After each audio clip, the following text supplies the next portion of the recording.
Hey guys, it is Forge here, and welcome back to another mod review, and today we're going to be covering part 2 for Applied Energistics 2 for Minecraft 1.20.1 NeoForge. So if you guys haven't seen part 1 yet, I definitely recommend you guys go and check that out. We basically had a look at how to get started and also setting up a basic system. But today we're going to be taking a look at upgrading your system and doing some more advanced things with Applied Energistics 2. To get started today, we're going to cover some of these more advanced cables. So last time we had a look at the Fluix ME glass cable, and this is just the most basic cable from the mod. So to get started, let's look at the Fluix ME covered cable, and this is no different from the glass cable, it's just decoratively different. So it does exactly the same things as I described last time, and we'll get into a couple of those things now. But to craft this, you make it with a piece of any wool and then the glass cable. And you can also dye these cables similarly to the glass cables with 8 of the covered cables and then the type of dye you want to color it. So obviously we could just switch this out and this would work exactly the same. And like before, these guys connect to each other and they connect to the colored versions, but the colored versions do not connect to each other. Next, we have the Fluix ME Smart Cable, and these guys are made with a glowstone dust, a redstone dust, and then the ME covered cable. And then we can also dye these guys again using 8 of the Smart Fluix cables, and then 1 of the dye of your choice. So these smart cables are really useful for channel management, as if you have the Jade mod installed, you can see up at the top there, it's saying 2 of 8 channels. And also you can look at the cable here and you'll see it has 2 lines currently. This represents there being 2 channels in the network. And just to show you for difference, if you have a look at this one here, you can see there are no lines in here. And for these cables here, the first 4 channels in the network will show up as these darker lines, and then the next 4 will show up as white lines in between them. And before we move on to the next cable, I would quickly like to mention what channels are, as we did kind of cover them in the last part, but I would like to do a brief recap. Essentially, channels are the number of devices we can connect up to a network, and by default, if I disconnect all of these controllers here, I'll have 8 channels available to me without any controllers. But if I add this on here, we'll have 32 channels per face from this controller that we can pull out of, and then we can connect 32 different devices onto each one of these faces essentially. But now we move on to the next cable, and that is the Fluix ME dense covered cable, and these are made with 4 of the Fluix ME covered cables, and you get 1 of these. And then you can also dye these cables as well with 8 of the Fluix ME dense cables and also the dye of your choice. So these dense cables are generally the things you're going to want to connect directly to the ME controllers, as these can handle up to 32 channels, whereas the regular cables can only hold up to 8, so you can fully maximize the face of this controller. And generally what we'll do is we'll connect up dense cables like so to the face, and then when we want to split off, we'll just split off with these smaller cables, and we can connect up to then 8 devices to these smaller cables, and then each of these 8 will then count to 8 of the 32 of these dense cables here. And similarly to the covered cable, the dense cable has a smart version, and to make this you can either put a Fluix ME dense covered cable with a redstone dust and a glowstone dust, or you can craft together 4 of the regular Fluix ME smart cables and you'll get 1 of the dense smart cables. And the same as pretty much every other cable in this mod, you can dye it, and that is just with 8 of the same cable with the type of dye that you want to dye it. And if you have the Jade mod installed, which again is the thing at the top of the screen displaying the item name, then it'll show you directly how many channels each cable is using. But if you don't, you just need to look at the purple and white lines once again. So you'll see that this one has 1 purple line in it because it's got 4 channels currently. So each 4 channels will be displayed by 1 of these purple lines for the first 4, and then for the second 4 you'll have the white lines in between. And something to bear in mind when using these smart cables and then pulling off with separate cables is that this bit here is actually showing 4 of 32 and this is showing 2 of 32, and that's simply because these are connected earlier on than these dense smart cables over here. So these bits aren't actually counting and propagating forward the channels that are used here, but you can't go ahead and add 30 more channels here, as this will now overload this cable here. So do just bear that in mind, because it can be a bit confusing. You could be looking at this cable and thinking, oh, I have 30 more channels, but in reality you only have 28. So moving on now, we have the Skystone tank, and as you can see here, it can store up to 16 buckets of fluid. And to make this guy, we just put 8 Skystone around a quartz glass. So you can add the fluid of your choice simply by right clicking it in with a bucket, but bear in mind if you do try and break this guy, it does not keep its contents. And now we're going to move on to importing and exporting items to and from your system. So the first thing we have is the ME export bus, and this is made with a piston, a formation core, and then 2 iron ingots. So I've got an export bus here set up going into this barrel, and as you guessed, this guy will actually export items that are stored within the system into this barrel here. And also I should mention that this does actually count towards the channel count, so we're now using 3 channels in this network, but you will mainly notice that this isn't actually doing anything right now, and that's because we need to put items into this filter slot to actually filter items to export. So if we have a look at my system right now, you'll see I have a couple items going through here. So if I just grab some oak logs and then maybe some iron ingots, and we tell this thing to output oak logs and iron ingots, by default it will try and actually just export the first thing in this slot, so all the oak logs are going to come out. And you may notice this thing is quite slow. You can upgrade it, which is something we'll get into later, but it also does take some time to warm up, so it'll progressively get faster as it's exporting more and more stuff. But if you stop exporting, so say this wood runs out and then it doesn't export for a while, it'll again cool down, and then the items will take some time to build up speed again. So if we look in here, you'll see we have a couple of options. Again, we have the guide at the top, and then we have the scheduling mode, and currently it's on export the first item until the network is empty and then try the next one, so that's why it's only outputting the oak logs. We can then change this to use round robin, so it'll put 1 oak log out and then 1 iron out. And then finally we can change this to scheduling mode random, so it'll just randomly put out items, and you'll see this has been running for a while and it's gotten quite a bit quicker. And this export bus will also work with fluids, so you'll see I've added some water and lava to this system, and you'll see if I hover a water bucket over here, it'll say left click to set water bucket, so this will set the water bucket for items, but if I right click, it'll set water as the filter, so this can now export water. And now that we've covered exporting, let's cover some importing. We have the ME import bus, and this guy's crafted with an annihilation core, a piston, and then 2 iron ingots. So I've got this set up once again, and this works pretty much as you'd expect. It will import anything from this barrel into these storage drives here. So if we put down some redstone in here, it'll just auto start importing the redstone dust. Same with chisel bookshelves, you don't actually have to set a filter in this one. But if you didn't want the redstone to come in and only the chisel bookshelves, we could put a filter in here, so this basically acts like a whitelist, only allowing the chisel bookshelves to now come in, and it will now never remove the redstone dust. And if we come over to the right here again, we have some configuration settings. We have the open guide once again, and then we can configure the imported types of items. So again, this does work on fluids and items, and we can just turn off which ones we want to stop importing. So if I stop importing items, you'll see it won't pull this bookshelf in, even though it's filtered to. And as I mentioned, this does work with fluids, so you'll see it will start pulling this water in quite slowly, and again it will ramp itself up in speed as it goes, and you can also upgrade it using these upgrade slots over here, something we'll get into at the end of the video.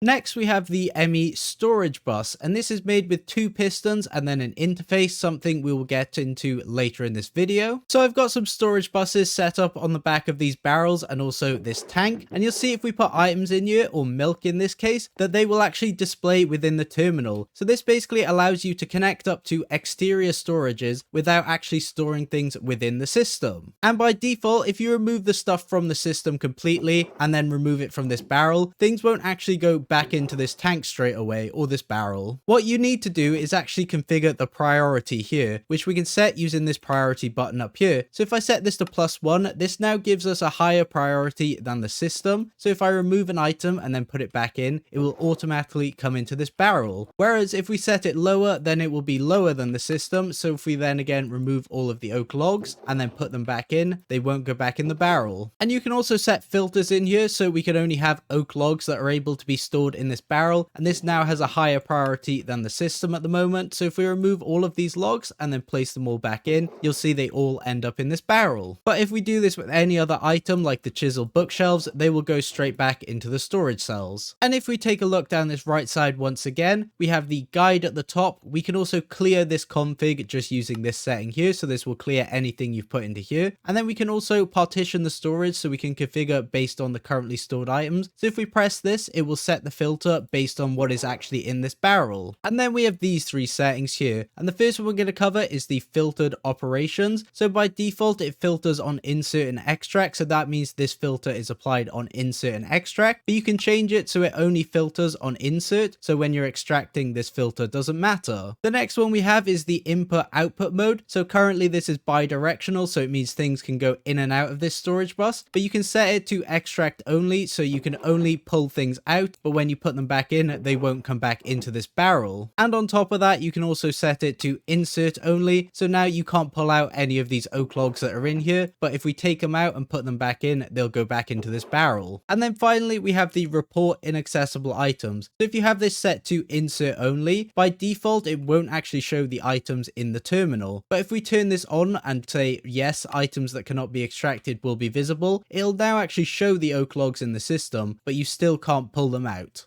So moving on now, we have the growth accelerator, and this guy is made with a Fluix block, 2 quartz glass, 4 iron, and then 2 Fluix cables. So this guy can be connected up to your network to power it, as it does require AE2 power, but you can also power it with Forge energy, or also use the hand crank that we covered in the last part. But essentially you can only connect to the bits that have this kind of purple looking input slot. These side slots you cannot connect to, so if I put it down this way, you'll see it doesn't actually connect to the cable. And what this guy does is it greatly increases the growth speed of these budding Certus quartz, as well as other crops that are placed adjacent to them. So you can place it like so, and you'll see it will start growing these crystals and also this carrot really quickly. And you can also place multiple of these down. So if I connected up yet another cable to this, you'll see that this will increase the speed even more. So these are really handy for farming Certus quartz, as you can basically speed these guys up really quick by putting one underneath and also one on either side. So then you can create these ones at the top real quick.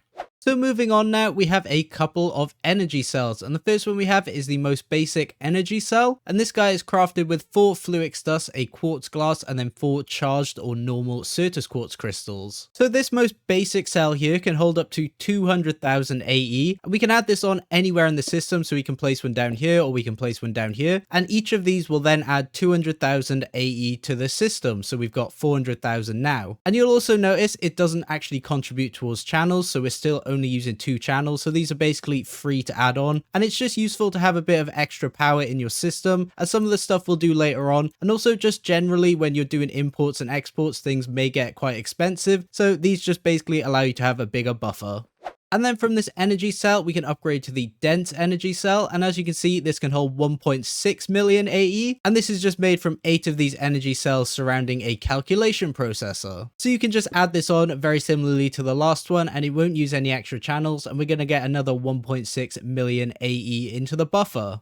And then finally, we have the creative energy cell, and this by default won't have a crafting recipe, so it can't be obtained in survival. And with this guy, you can just hook it up to your system, and you can basically just run your system now without having it connected to power. So if we just take out the energy acceptor, you'll see it's now holding a whole bunch of energy, and it's not using any of it or requiring any charging. And next we have the ME Level Emitter, and this guy is crafted with a calculation processor and a redstone torch. So this again is a cable subpart, so we're going to need to attach it to a cable, but once again this doesn't actually require a channel, so you can add as many of these to the system as you like. So these level emitters will emit a redstone signal based on the quantity of an item within the system, and as you can see by default it is on because we haven't actually set anything up in it. But basically we want to set the filter item here, so for example we put the spruce logs here. So this is the items that is going to be checking within the system, and right now we have 63. And using these buttons here, so the +1 to the +1000 and the -1 to the -1000, we can set basically how many we want to check for, or we can type it into this box here. So we can go 10, and by default it's set to emit when levels are above or equal to the limit, so this should be outputting right now. But if we change this to something like 70, then it will stop outputting as there are more than 70 logs. But then we can invert this and change this to check when things are below limit, and this will now start outputting a signal as there are less than 70. Similarly to the level emitter, we have the ME energy level emitter, and this guy is crafted with a redstone torch, a calculation processor, and then a charged Certus quartz crystal. So this guy works pretty much the same as the regular level emitter, except it's based on the power we currently have stored within the system. So by default, it's checking if the levels are above or equal to the limit. So if we set this to say 70,000, it would now actually stop outputting because we don't have that much energy stored in our system. But again, like the level emitter, we can invert this, so if there's less than 70,000 AE in the system, it can output.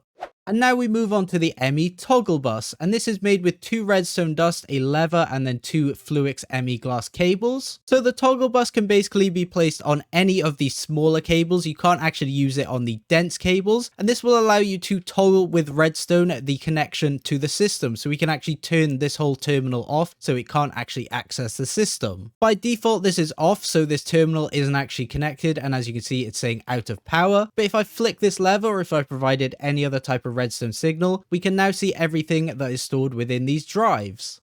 And we also have an inverted version of the toggle bus, so the ME inverted toggle bus, and this is just made by putting a regular toggle bus into your crafting window, and that'll get you the inverted one. And we can also turn the inverted one back into a regular toggle bus as well, just by putting that in your crafting window. And this pretty much works the same as the regular toggle bus, so we can put it onto the wire, but this one by default will allow you to actually access the system, but only when supplied with a redstone signal will it cut the connection.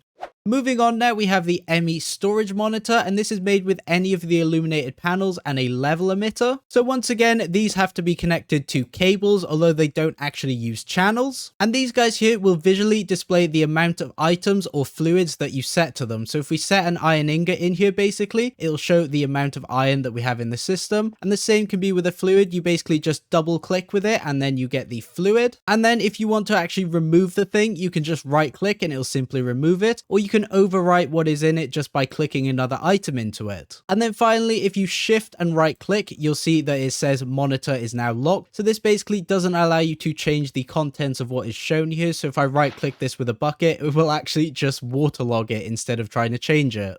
And the next thing we have is the ME conversion monitor, and this is made with an ME storage monitor, a formation core, and an annihilation core. So the conversion monitor again needs to be attached to a cable, and this time you'll see it does actually use a channel. And similarly to the storage monitor, we can set an item, we can also remove an item using right click, and also lock it using shift and right click. But this one does come with a little extra functionality, as you can insert items directly using this monitor simply by right clicking, and you can also remove a stack of items by left clicking on it. And next we have the ME interface, and this is made with 4 iron ingots, 2 of any type of glass, a formation, and an annihilation core. And this does also come with a kind of flat version that is a cable subpart, and this is just crafted by putting a regular ME interface into the crafting table. And you can also convert this back into the big block version by crafting the flat version. So both types of these interfaces work pretty much exactly the same. The only difference is this cable subpart, flat one, will only allow you to import and export from this one face, whereas this guy will allow you to do it from pretty much every face. So basically these interfaces kind of act like tanks or chests, but kind of super duper tanks or chests. So they allow you to basically configure the item or fluid you want to store in them, or also will take in any item or fluid and stick it into the system. So in the interfaces GUI, you'll see we have this top row and then we have this bottom row. So this bottom row is basically the import, so anything will be imported into the system from here, and this bottom row is basically the export, so you can set the number of things you want to be exported to here and keep it at a constant stock. So for example, if we put a redstone dust in here, by default it's now going to store 1 redstone dust within this interface, but if we set it to store up to 10, so it's now stored 10 from within our system. And it's exactly the same with fluids. We can simply right click with this and now it sets it to water, and then we can set the number of buckets we want to hold in here. So if we want it to hold 3 buckets, and then we can basically pull out of here using any type of pipe or anything and pull this water or this redstone out and use it where we want it. And like I said before, it's capable of importing, so if we stick a hopper attached to this thing and throw some redstone dust in, it's now going to start feeding redstone dust into here and putting it into our system. And this guy is very, very fast. It will try and complete basically any operation within a game tick, so it will try and fill this back up with redstone within a game tick if you remove it here. And if we have a look at the top of this GUI, you'll see we can also set the priority of this interface. So if we had other interfaces in the network, if it was a lower priority than this one, then this one would get the items before the lower priority interface. So using these interfaces now, I'm going to introduce a concept called subnetworks, and that is kind of what this setup here is right now. So you'll see this terminal here doesn't actually have access to any of the stuff in this main network, and that is because it's not directly connected to anything within the network. You'll see we have this little quartz fiber in between. And then with this ME storage bus against this ME interface, this ME storage bus is essentially reading everything from within this network off of this interface here. So that is kind of one of its special behaviors, if you will. And as you'll see, we have some gray wool stored over here in this terminal, stored in this drive over here, but we can actually access it over here using this terminal over here, even though it's not actually connected directly to the network, just because this storage bus is able to read this whole network. And also, if we take a little look at this smart cable here, we're actually using only 1 of 8 channels, and that's simply just for this storage bus. But if we attached a smart cable onto this network, you'll see we're actually using 3 channels. So this is actually a really great way of saving yourself on some channels. And now we have the ME Annihilation Plane, and this guy is crafted with 2 iron ingots, an annihilation core, and then 3 fluix crystals. And this guy can again be placed on a cable, as it is a cable subpart, and essentially what this guy will do is break any block that you place down in front of it and then put it into the system. And you can also enchant this guy either with Fortune or Silk Touch, and this will increase its energy cost, but it will allow you to now Fortune or Silk Touch items. So if we put some gold down in front of this Annihilation Plane, you'll see that the Fortune effect has been applied. And if we put stone down in front of the Silk Touch one, you'll see it gets Silk Touch into stone instead of breaking into cobblestone. Now these guys can actually be pretty useful for farming Certus quartz. So if we put this guy on here, it'll directly break the bud when it grows. But the only thing is it doesn't directly have a filter on it that allows you to filter for getting the full Certus quartz. But by making use of subnetworks once again, we can actually create a kind of filter, as the Annihilation Plane can only break something if it has somewhere to put it. So by using this storage bus, which is filtered to only accept Certus quartz crystals, it will now not break the crystal until it's fully grown, and then it will harvest it and put it into this barrel here. And while this isn't currently accessible through this network here, you could either import them in using an import bus, or you can use the storage bus on the interface trick to actually gain access like I showed before. So we have the Annihilation Plane that's able to break things, and now we have the Formation Plane that can place blocks or drop items onto the ground. And this guy is crafted with 2 iron ingots, a Formation core, and then 3 fluix crystals. So I have this guy now placed down onto a cable, and if we right click it, this one actually does have a filter, and this is a filter of the things we want it to place. And if we put the oak log in here, you'll see actually nothing happens. And that's because the Formation Plane won't directly place things from the system. It actually has to be inserted into the Formation Plane. So I've got this little setup over here. So we've got an export bus, and we can set it to export oak logs into here. And then we've got an import bus, which is going to import into this system over here, which is basically the ME Formation Plane. And now you can see it's able to actually place the oak logs. And if instead we wanted it to drop the item on the ground instead of placing the block, we just come into the Formation Plane and just change this block placement from blocks will be placed as a block to blocks will be dropped as items. And then we can break that, and now it should start dropping items on the ground. And it's very important to note this is again a sub network, so we've got the quartz fiber here, so this is acting as its own little network over here, separate from everything else.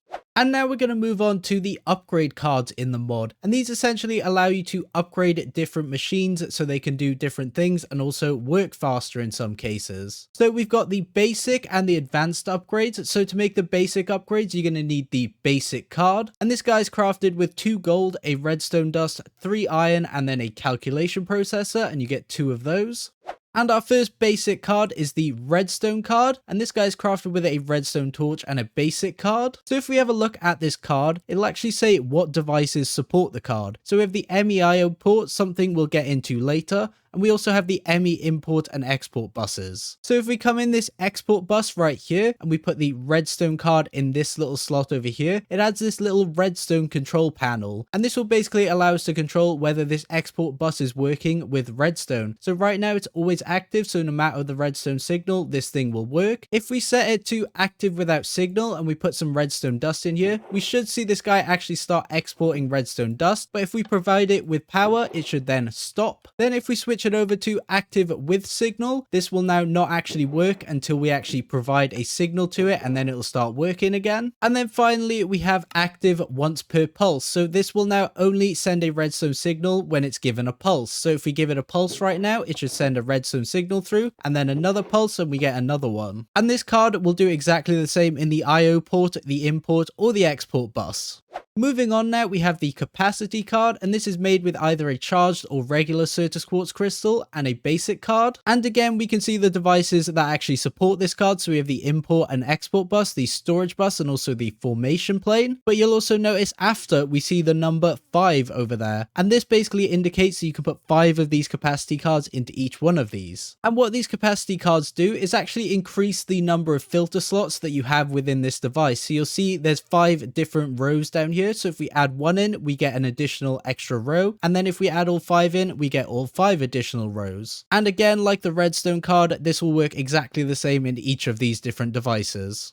And the final basic card we have for today is the Overflow Destruction card, and that is made with a calculation processor and a basic card. So this guy is used in a bunch of devices that we haven't actually covered today, but it'll work exactly the same in those devices as it's going to work on the storage bus that we're going to cover right now. So what this Overflow card will do when placed in the storage bus or any of the other devices listed is actually destroy any overflow items. So as you can see, we've got a barrel full of oak logs over here, and if we try and insert more oak logs into the system, you'll see they simply just got destroyed. They didn't go into this item storage cell as they normally would, and that is simply because it's still trying to put the logs in here, but because this is full, it has now destroyed them. And now we move on to the advanced cards, and these require these advanced cards to actually craft. So to make these, we need 2 diamonds, 3 iron, a redstone dust, and a calculation processor, and you'll get 2 of these. And then the first one we have is the fuzzy card, and this is made with any type of wool and an advanced card. So by default, if I came into this import bus and I filtered an iron pickaxe in here and we had a fully repaired one, this would only allow the fully repaired iron pickaxe to come through. It would not remove any of the other ones. But if I added the fuzzy card in now and we had it on match any, this will allow any type of iron pickaxe to come through, essentially ignoring the durability of the pickaxes. But this also has some more advanced settings, so we can set this to split damaged items, and if we set it to a damaged item now, it will only allow damaged items to actually be pulled out of this barrel. And it would be exactly the same if we put a regular iron pickaxe in, it would only take out the regular iron pickaxe now with the split comparison. But now we get into the more complicated settings, and the first one we have is the split damage at 75%. So if I put a full durability iron pickaxe in this filter slot, this should now only allow iron pickaxes with at most 25% durability damage. So if we throw an iron pickaxe in here, you'll see this guy should go through. If we put the nearly broken one in here, this guy won't actually be allowed through because it doesn't have over 75% durability. And if we put this one in, you'll see this one will be allowed through as well. But if we swap this around and put the nearly broken pickaxe in, this actually won't allow these 2 higher durability pickaxes through as they have too much durability now. So it will only allow the lower durability pick through. And there are also another 2 modes. So we have the split damage at 50% and also the split damage at 25%. But for these, I definitely recommend you guys take a look through the guide, as this will basically explain it a lot better than I can. So you'll see here, this is the split at 25% damage. So if we put a nearly broken pickaxe in, it'll allow a 10% damage pickaxe through, but it won't allow a 30, 80 or fully repaired pickaxe through. Whereas if we put a fully repaired pickaxe through at the 25%, it won't allow a 10% damage, but it will allow a 30% or higher.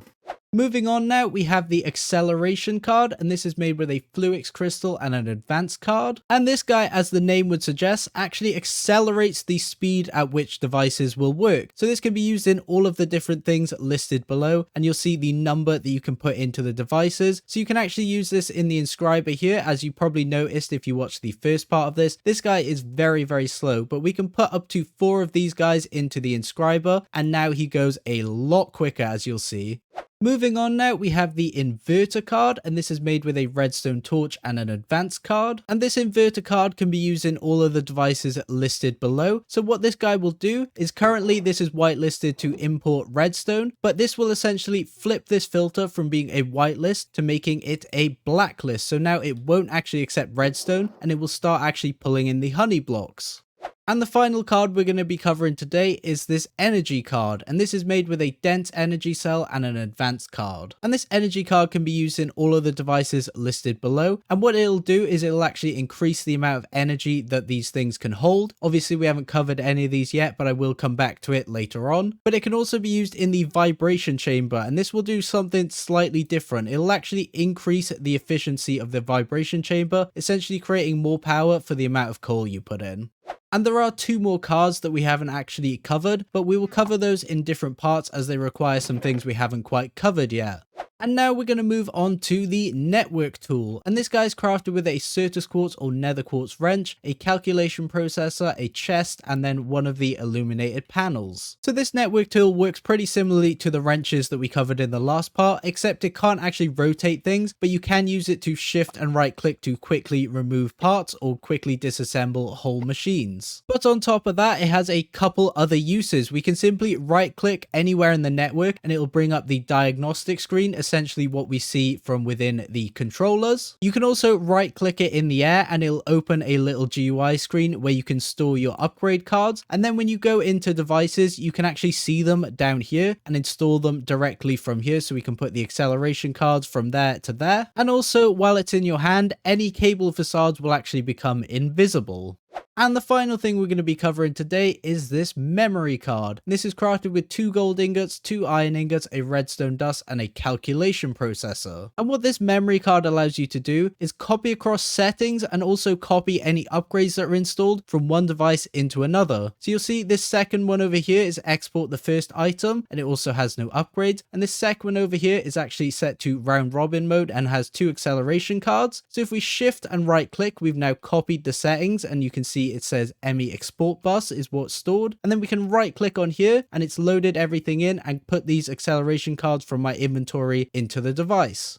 So I think that's about everything I want to cover for today. I hope you guys have enjoyed and I hope you did find this useful. If you did, please be sure to leave a like and subscribe, and I will see you guys in part 3. Bye bye.